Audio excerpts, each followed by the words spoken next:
We have another example on the board. We have this time x-intercept of 2 and y-intercept of 4.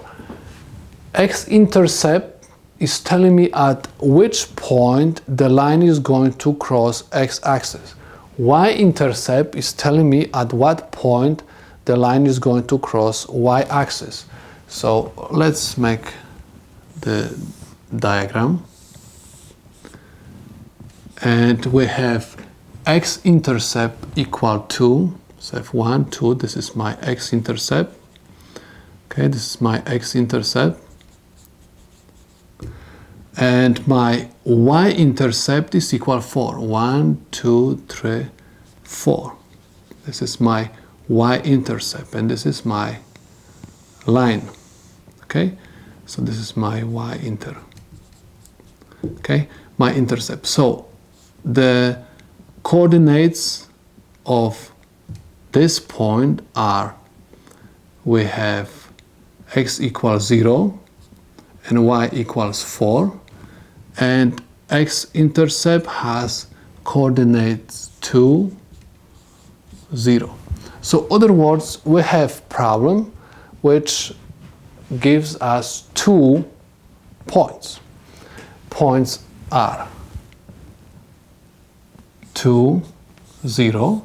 This is going to be my point 1, and point 2, 0, 4. This is P2.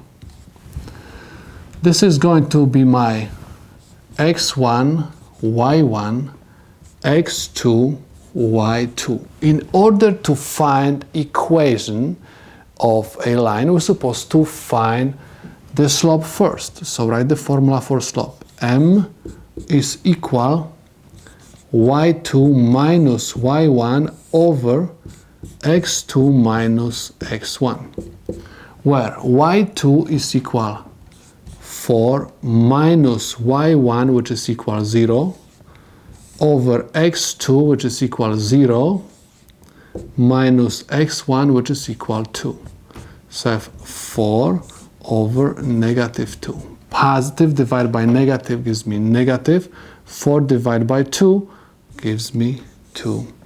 So my slope, m, is equal negative 2.